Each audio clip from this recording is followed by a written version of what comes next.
Everything we do is going to be about winning. Okay, we're going to learn to do things the right way, and that's the only way we're going to do them. Because if it doesn't help us, we're not doing it, man. That's just as simple as it gets. Win the Super Bowl. That's I good. mean it too. You know, one of the things that the only reason you become a head coach in this league, in my opinion, is to win. That's it. That's the bottom line. If you do it for any other reason, you're wrong.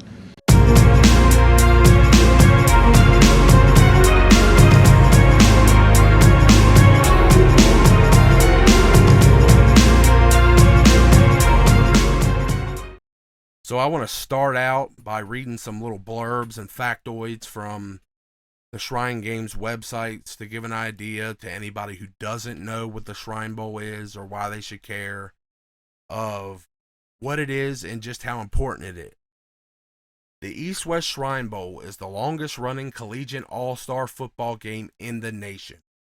For more than 90 years, some of football's greatest athletes and coaches have come through the East-West Shrine Bowl game.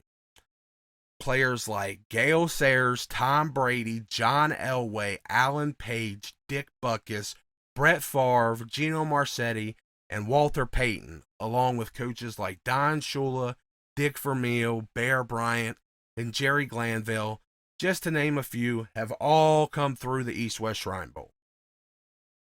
More than 100 players from last year's game signed with professional teams this spring, and more than 70 of those guys made it to final NFL rosters last season. On average, more than 300 East-West Shrine Bowl alumni are on NFL rosters each year, and since the game's inception, 77 former players have been inducted into the Pro Football Hall of Fame, and more than 200 former players have been named to the College Football Hall of Fame. So, outside of a tremendous opportunity that the Shrine Bowl affords players with exposure and teams with a chance to scout some of the greatest players, possibly of all time, players that might not have gotten a chance without the Shrine Bowl. Outside of all that, the Shrine Bowl is an all-star game with a noble purpose. All net proceeds of the game go to benefiting Shriners' children. That's a healthcare system dedicated to improving the lives of children by providing pediatric specialty care regardless of the parent's ability to pay. That sounds like a great cause to me. Well, maybe you guys are all a bunch of heartless sons of bitches and don't care. Well, assholes, like I said, there's been a ton of talent that's come through the Shrine Bowl. Some of the best players of all time. You got your John Elways, your Brett Favres, your Tom Bradys. And over the years, the Shrine Bowl's been pretty good to us. Two of our three Super Bowl winning quarterbacks, Doug Williams and Mark Rippon, both are Shrine Bowl Hall of Famers. They came through the Shrine Bowl, and we've had a ton of Shriners that made our roster. Currently, Taylor Heineke, Chase Roulier, Charles Leno Jr., Cole Holcomb, Bobby McCain, James Smith Williams, Casey Hill, Daniel Wise, they're all Shriners. We had even more Shriners more recently that just moved on, like Ryan Fitzpatrick, Nick Sundberg, Isaiah Wright, Jimmy Moreland, Jordan Brailford, Greg Stroman, Fabiano Monroe, Tom Compton, Josh Laribas, Aldrick Robinson, Barry Cofield, Kedrick Golston. We have had a lot of Shriners help this team out. And if you can't tell by looking at the list of names, the Shrine Bowl is where we get our best look at the kind of talent that we can steal in the late round. You know, guys that end up being solid contributors out of day 3 picks. This is one of the best tools for a team to really separate itself by landing day 3 picks that make an impact. And this year, there's no shortage of talent. And luckily for us, we have multiple staff members coaching there, with Travell Wharton as the East team's offensive coordinator. Along with that, we have Jennifer King as the West's running back coach, and Jeff Zagonia coaching the D-line for the West. So we got them spread throughout, giving us a massive leg up in scouting the event. I only wish we had a defensive coach on the East team too to kind of spread it out and help us. But regardless, we have a huge scouting advantage. So, in honor of our very own Jennifer King, the first female position coach in Shrine Bowl history, let's start out with the running backs. Coming into the week, there was a lot of hype, but maybe even more questions about South Dakota State's Pierre Strong Jr. Guy looked like a beast, kicking the crap out of the FCS, but how would he do against a little stiffer competition? Well, I think he's going to do what Cade Johnson couldn't do last year and join Adam Vinatieri and Dallas Goedert as drafted Jackrabbits. He didn't show off so much his rushing ability as he showed off those coveted offensive weapon traits. Catching a pass out of the backfield, taking it 65 yards to the house, dodging and weaving through defenders all the way to the end zone. It was pretty impressive. But the most impressive back in the game is one of my favorite backs in the whole draft. Tar Heel transfer from Tennessee, Ty Chandler. He's 5'11", 207 pounds, and he showed that he could bang between the tackles. He was the leading running back in the whole game. He had 11 carries for 69 yards with a 6.3 yards per carry average, and he had a big 21-yard gainer in there for good measure. Now, he only flashed his receiving ability a little with an 8-yard catch out of the backfield, but he's a running back that has legit receiving ability. This is a guy that could split out wide, and he could run routes and get separation. He can also track the ball through the air, deep downfield. I really hope Jennifer King took notice of him, and I think this guy could be a serious weapon for us and a possible replacement for J.D. McKissick. Now, there were two other backs that I was really looking forward to seeing that were invited to the Shrine Bowl, but they didn't get a chance to play. But I think they have enough great tape from the season, and they're from decent programs, so I wouldn't be too worried about them not playing. But USC's Keontae Ingram, 5'11", 215 pounds. I think he's got a ton of potential. He's a lot like Chandler, but he showed more power in the run game and a little less pass catching diversity, even though he's excellent at catching out of the backfield. This is one of those guys that just falls forward on every play. He's a guy that pinballs and cuts his way into the secondary seemingly every play. He just doesn't go backwards. And the other guy I liked that got invited to the Shrine Bowl that I didn't get to see any of was monster running back from Purdue, Xander Horvath. This guy's 6'2", 236 pounds. He's like a tight end that's also a dynamic ball carrier. He can catch the ball from anywhere, coming out of the backfield, any of that. And when he carries, he's got this insane burst, decent top speed, but his contact balance and his power are where he makes his money. This guy somehow blends J.D. McKissick and John Bates together. And I know that sounds crazy as hell, but go check out some of this guy's tape. He broke his femur and had surgery in week 2 of the season, and was back 6 weeks later, hurdling dudes in his first game back. Now, he doesn't have big numbers rushing or receiving, but when you look at them combined, they're pretty good. And actually perfect for a third down back. He's not an every down guy. we want him like as a third down back. Last season, on the COVID shortened 6-game season that Purdue had, he had 442 rushing yards at an average of 5 yards a carry, plus 30 receptions for 304 yards. That's 10 yards a reception. I mean, great numbers. And I know we all love McKissick, but in a division where we're going to have to worry about Micah Parsons for the next 10 years, bringing in a 6'2", 236-pound third down back that can catch like a tight end, carry like a running back, but with the power to stand up to Parsons in pass protection is definitely worth a 6th or a 7th round pick. I mean, not to mention what this guy can do in short yardage situations.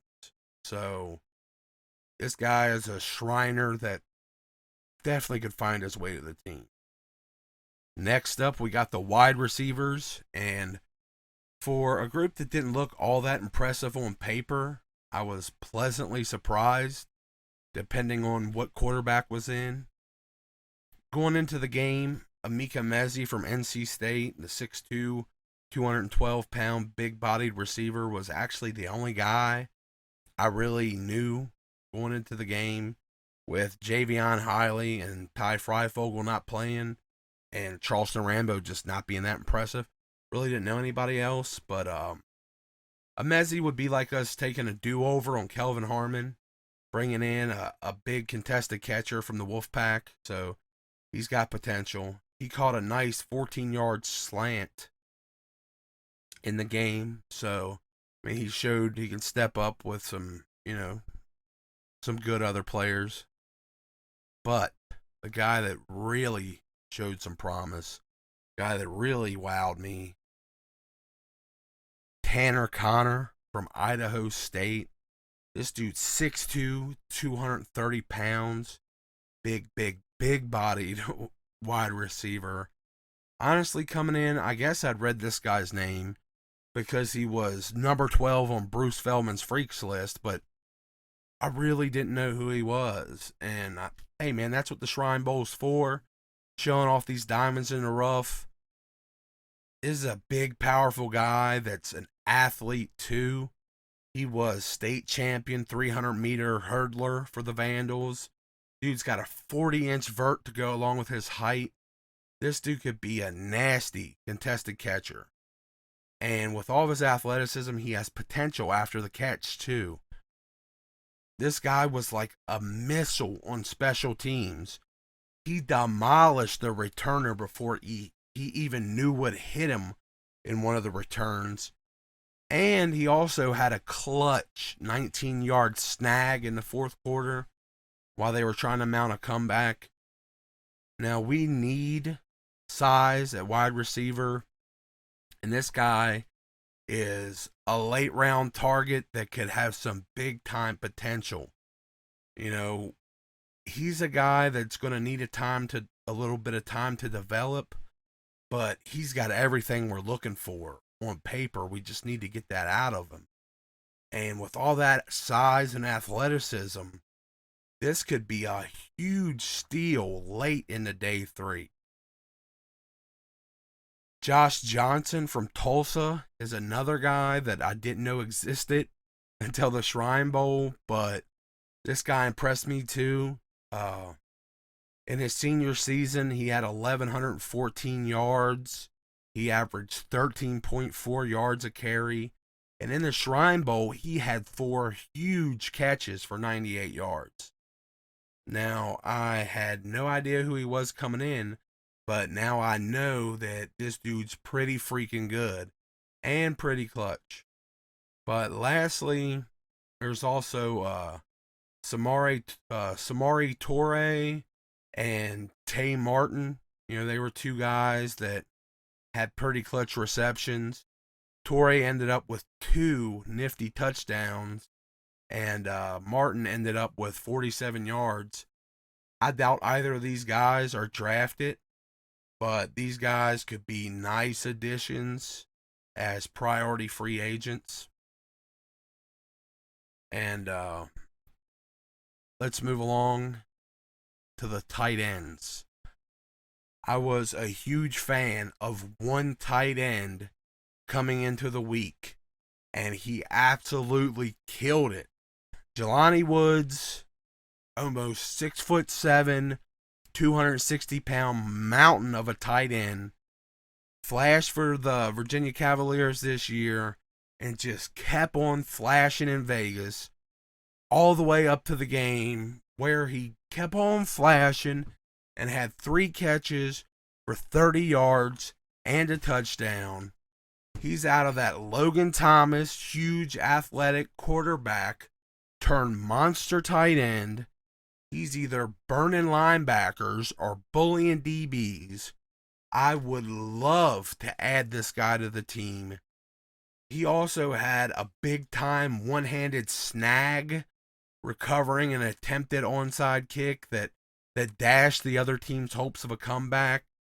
Man, I really like this guy, Jelani Woods. Next up, let's go over the offensive line positions. And we're going to start out with a very, very impressive group of humans at offensive tackle. Now, I think offensive tackle is a position we should look at to least get some depth to develop, possibly, into a swing tackle to replace Lucas, or even possibly have a guy developing to be Leno's eventual replacement. The Shrine Bowl being where Leno came from. And there are some dudes here, let me tell you. Starting out, we have 2 mammoths that have all the tools to be great offensive tackles in the NFL. They just need to be polished up and developed. Utah's Bam Olaseni at 6'7", 348 pounds, had 36.5-inch arms, and the dude's a great mover. He's a giant human being from the UK. He hasn't been playing football more than a few years, and he already looks like a monster. And we also got TCU's Obina Eze, who's 6'6", 327 pounds. He had 36-inch arms. He's like Bam, but a smidge lighter and a lot more football experience. He has all the size, and he moves well with it. He just needs to polish up, that technique just a little bit. Honestly, even though these guys are Shrine Bowl guys, I find it hard to believe that either of these guys make it out of the 3rd round just with all the tools and potential they have. And I think John Matsko could mold either of these dudes into future All-Pros in just a couple years. They have, with us, they have the tools, they'd have the time to develop behind Leno, and over the next couple years, these dudes could look like insane value. Even at like the 3rd round, where I think they're probably not going to make it past. We also have local prospect from Crozet, Virginia Tech's Luke Tenuta. He's 6'7", 315 pounds. The 32.5-inch arms were a little disappointing for his size, but he makes up for it with movement skills where he has the edge on either of the previously listed giants. He has smoother hips, and that helps him with his very solid mirroring. He's also a guy that keeps moving and drives defenders back, and he's really savvy against different pass rushing moves. Luke is a guy that I think will be there in day 3 and would provide a great value for him. You know how I feel about homers. I think they always give you their best, and this is a guy that's already pretty good. Lastly, on the offensive line is a guy I liked a lot coming in, and he did not disappoint me. That's offensive tackle Kellen Dyche from Arizona State. He measured poorly at under 300 pounds and just under 33-inch arms, but he continued to do what I saw him do on the Arizona State tape, and he just won reps. And for the most part, he won reps all week. And then in the game, for the most part, he won reps there too. He just wins reps. He just goes out there and does his job, and he's good at it. He's got quick feet. He moves smooth. He's got great balance. He can mirror. He can stick to blocks. You know, all the link concerns aside, this guy just gets it done, and I think he's going to continue to get it done at the next level. Then moving on, you know, got center, which we might want to look at depending on Roulier's recovery. There we had Alex Lindstrom, and he was one of the best pass protecting centers in all of college football. But he got worked in practice at the Shrine Bowl. But he has the pedigree and the production on tape that I'd be glad to grab this guy if he makes it to that 6th round range where we got Chase. But I'm not sure that's going to happen because there aren't a ton of high-end centers in this draft. So if he gets there, I'd love to have him. But Luke Wattenberg might just end up being the best value at center in this draft. You know, he doesn't have the fanfare that Lindstrom has coming into this thing, but he has serious versatility across the line, having played everywhere. Dude's got tackle length at 34-inch arms, and he moves. He's a dude with all kinds of tools, and Matsko could turn him into another top 10 center from late round, like we got with Roulier. That's what I got for the offensive line there. Now, as far as quarterbacks go, I don't want to say none of these guys are Tom Brady, but nope. Honestly, I think by game time, Jack Cohn was smooth early on. E.J. Perry showed off a lot of moxie late, and that was kind of crazy for an Ivy Leaguer. Maybe E.J. Perry could end up being Fitzmagic 2.0. You know, he had all 3 of the touchdown passes on his team, plus 14 rushing yards. And coming in, Dustin Crum was my guy, and he really didn't do much. So not much in the way of quarterbacks at the Shrine Bowl. But hey, like I said, Fitzmagic was a Shrine Bowler. He's an Ivy League guy. Kind of surprised the league. EJ Perry's from Brown. He's an Ivy Leaguer. Maybe he ends up being the new Fitzmagic. On to the defense, where I think most of the promise was. First off, 3 of my top guys coming into the week got hurt and didn't end up playing in the game. Cornerback Jermaine Waller, cornerback Sean Jolly, and linebacker Nate Landman. Luckily for Waller and Jolly, they dominated all week in practice. But Landman didn't really do much, and I still think he's a well-rounded linebacker. Like, he showed he was pretty good in coverage in college. He was good against the run, and he had legit pop on his tackles. But at this point, honestly, I think he goes undrafted, and he could be a super sleeper if he can stay healthy. Somebody pick this guy up undrafted. I think he could end up being a starter quality linebacker. Waller is a Virginia boy that needs to come home. He has elite outside cornerback skills, but injuries and up and down play kind of messing him up. He started out this season through the first 4 games and was just rolling out. He was playing elite football, and he came into the season projected as a first-round guy, but then, 5th game on, he kind of just fell off, and it's that kind of inconsistency that's had him drop down a lot of boards. But if we could land him 4th round or later, he could be a huge steal. And I think we need a good nickel cornerback And Sean Jolly's a beast. He showed how much of a beast he was, during practice. And I mean, at App State, he was a beast at App State. And he's got some real ball skills. So he could be a guy we could definitely look at later. But this Shrine Bowl in general had a ton of good nickel prospects. Like Chase Lucas from Arizona State.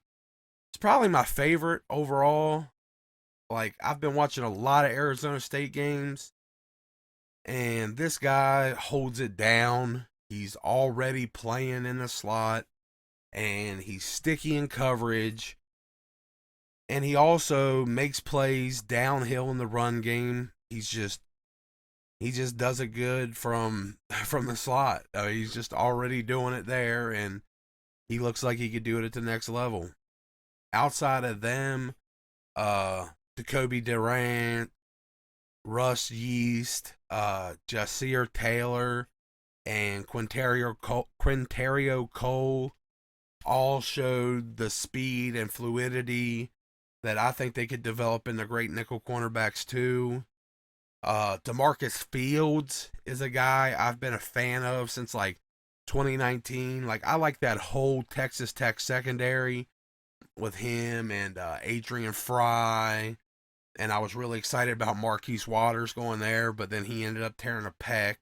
But like, I knew, like, all those Texas Tech guys have flashed elite ball skills, and I knew that DeMarcus Fields was fast.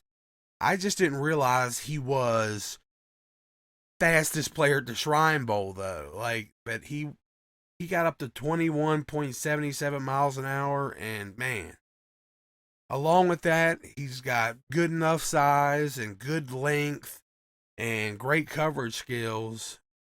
I think he's a super sleeper. Like, this is a guy I've heard nobody ever mention DeMarcus Fields' name ever. And he's had 45 pass defenses in 5 seasons. He's had a couple seasons where he's had 3 different seasons where he's had 11 pass defenses. And one of those was the 8-game, season last year that was shortened. I think he's got great ball skills. And like I said, he could be a possibly undrafted or 7th round guy that could be a starter. As far as versatility goes, I think Waller and Fields, of course, have it. But then Quentin Lake and Wanye Thomas kind of showed that they have it too. Like, I'd seen it, like I said, from Waller and Fields. Lake was kind of surprising because I'd seen him play for UCLA, and I never really saw that potential in him. But in this game, he looked great. And I'd never even heard of this Thomas guy, and I thought he looked like the best secondary player in the whole game. Like, Lake made 2 or 3 plays in the game, which was nice, but I feel like Thomas was always making plays. At least 5 times I thought, damn, that dude's right in on it. And I gotta watch some Georgia Tech football, man. That guy balled out. But Waller's still the local prospect. I think we should be looking for him any time after the 3rd. It hits the 4th round. We should be looking to see if Jermaine Waller's on the board. Maybe in the 3rd round. Like, this secondary still needs help. As far as D-line goes, I got the same kind of bland takes as everyone else here. But I do want to say these defenses were mismatched. Like, I feel like the East team had all the D-line talent and the best secondary players, especially if Waller would have played. But, whatever. But back to my boring takes. Bully Ball McCall looked awesome. 6'2.5", 346 with 33-inch arms. Like, this guy used to play offensive line. Like, he could have been a hell of a guard, but At defensive tackle, he's ridiculous too. Like, he's a penetrating machine. If we lose Settle, I would not mind seeing us go after this guy. And especially if we can go ahead and grab his Kentucky teammate, Josh Pascal, who you might have seen in my local prospect mocks, because dudes from PG County got it plastered on his arm. We grab those two, we could future-proof this D-line for Payne leaving, possibly next year, the loss of Settle, because Josh Pascal is kind of like 200 and he's about the same size as Jonathan Allen is right now. He's about 278 pounds. Jonathan Allen got down at the beginning of this season, and he's balling out at this weight. And Bully Ball McCall looked like a monster like Deron Payne out there. Like, future-proof this defensive line with 6th, 7th rounders. It'd be crazy. But we also had Ali Fayed, who was a menace. Like, that dude just caused havoc wherever he was all game long. And he's already got a bag of pass rush moves, which is crazy. This guy's from Western Michigan. And he was busting out spin moves, like stutter steps. Dude was just smooth as hell. Like, this guy's probably, even for Western Michigan or wherever the heck he's from, he's probably pushed himself up into day 2. Like, I'd be surprised if this guy, I don't even, well, it's a very deep class, so yeah, this guy's a 3rd rounder at worst. And then Jeffrey Gunter, who's a guy I like a lot anyway, coming into this because of his athleticism and how Coastal Carolina used him in this bandit role where they dropped him in the coverage a lot and he was really solid there. Like, I think Gunter could be a guy that we could bring in and convert to like a Sam linebacker type role that could be used to swap us from 5-man fronts to 4-3 just from him. You know, he hits down on the line, becomes the 5th man, blitzes off that, or he drops back, giving us, you know, the 4-3, and like he could go into coverage. Now that we've seen that he can affect the run and pass rush against higher competition, I'd be really happy with picking him up too. Like, I was really impressed with him. I was also upset that I didn't see Tyree Johnson. Now, I don't know what happened, but he's a local prospect that balled out for Texas A&M, and I don't remember seeing him all week. Like, I don't know if he didn't go. I know he was invited. They had his name up. We might have even got measurements for him, but I don't remember seeing him all week. It bugs me out. Like, I don't know. I really, really was looking forward to that, but still a great prospect. Finally, on to my favorite position, and still one of our biggest needs, linebacker. I can almost guarantee that Ron Rivera picks one specific linebacker out of this group. It might not be my favorite, but after watching the Shrine process and the game, I'm actually pretty cool with it because this dude balled out all week and played awesome in the Shrine Bowl. I feel like this linebacker group is very solid all around. Like I feel like this linebacker group might have been more stacked than the linebacker group at the Senior Bowl. And that's crazy to say, but there's a lot of talent in this linebacker. I'm going to start out with 2 guys that people might disagree with because of, their size. But I'd argue, hey man, it's the modern NFL. Smaller linebackers are just getting it done.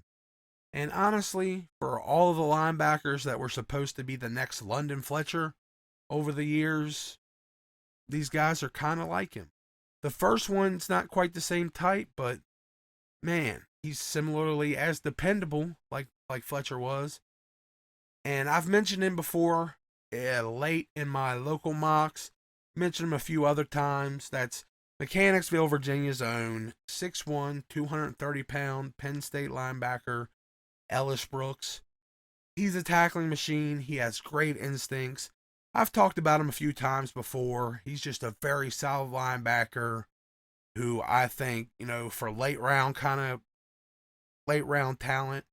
he's a great guy. Like, I was trying to watch me some Brandon Smith on the tape, and he was just snatching up all the tackles. I'm like, chill, bro. I'm trying to watch Brandon Smith play. But Ellis Brooks is like, nah, that's my tackle every time. And that's the way he kind of was at the Senior Bowl. He was just snatching up tackles, making plays too. So he's just a kind of a beast. But the guy I think could actually be a very similar player to London Fletcher is Arizona State's Darian Butler. Like, he measured in at 5'10", 225, which really hurts his draft stock.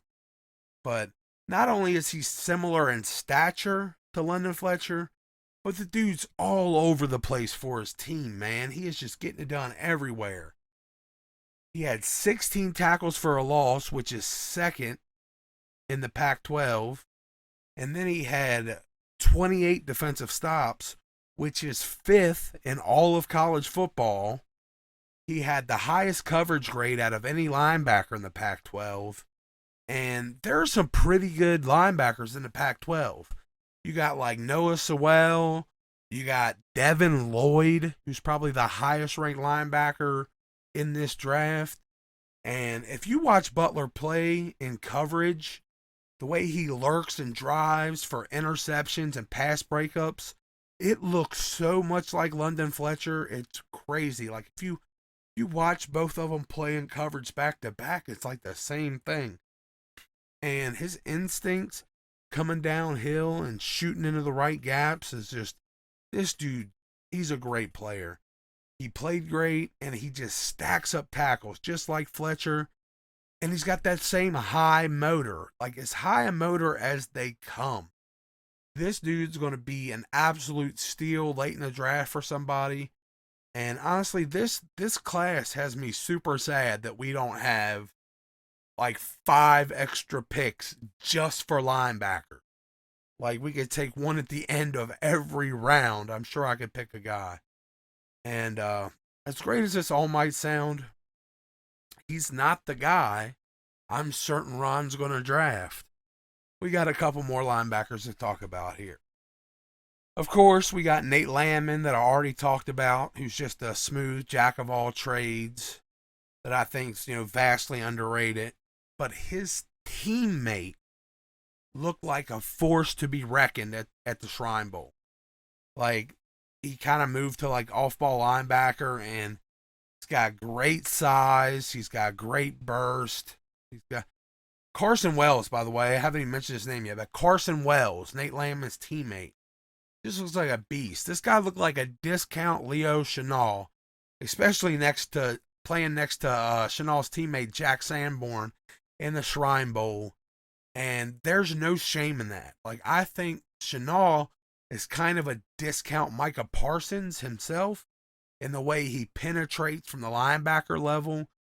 I think he might even be more special, and he could be going to the second round himself.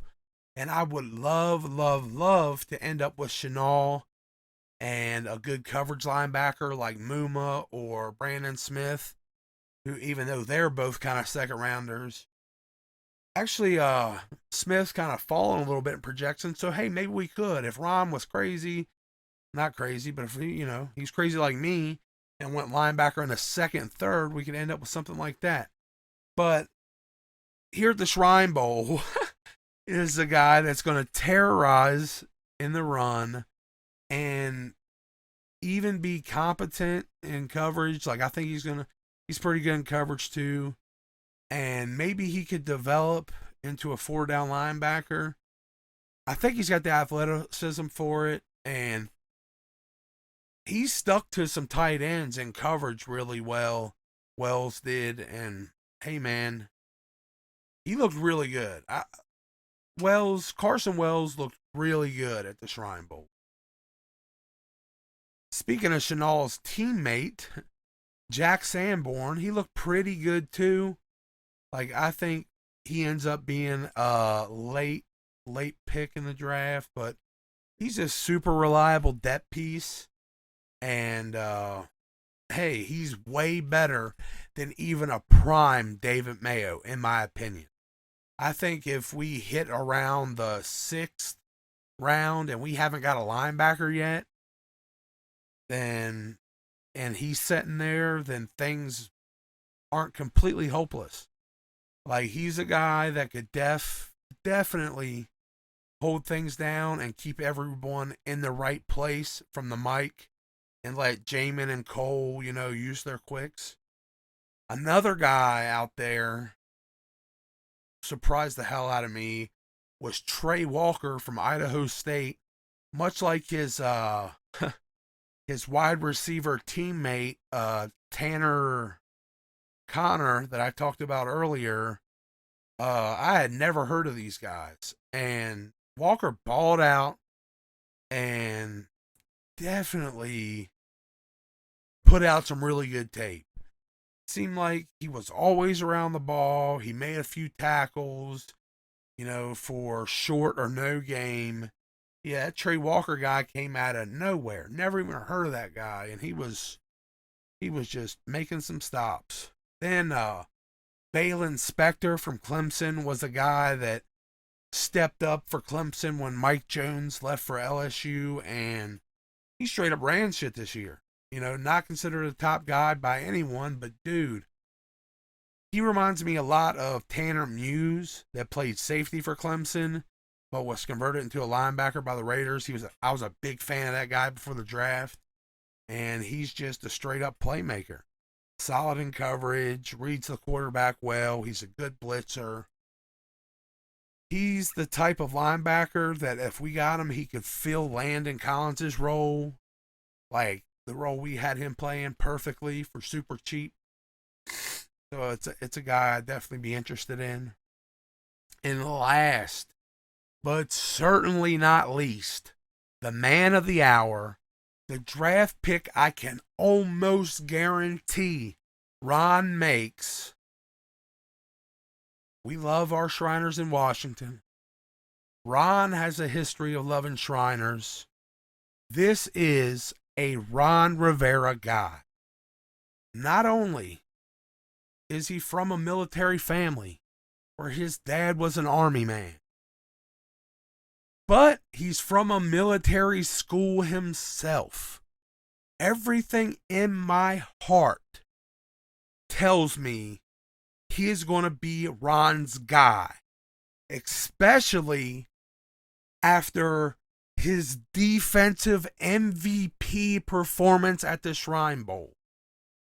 Navy linebacker Diego Fagot, man, this dude was all over the place making plays, sacks, forced fumbles, stops.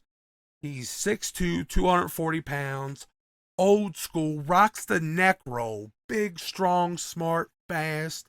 He has great discipline in his run fits. Doesn't take a bad angle. Does not take a bad angle. I first saw him while I was trying to watch some Bearcats football, and he had 8 tackles in that game. I was like, damn, let me check him out. The 8 tackles, that's his average per game. Like, he's always got like 8 tackles in a game. Every game. He's in on every play, and this is the type of guy that we can luck out with, end up with in the 6th round, and he ends up being a franchise cornerstone. And he could be a consistent presence at the mic for a long time. This guy, he might not wow at the combine or any of that, but he's just got that intelligence and grit, and he's enough of an athlete that I think he's going to succeed at the NFL level at the linebacker position. And I mean, how fitting would it be for the Washington Commanders to have this naval officer as our Mike linebacker? I think it would be perfect, and I think Ron's going to do it.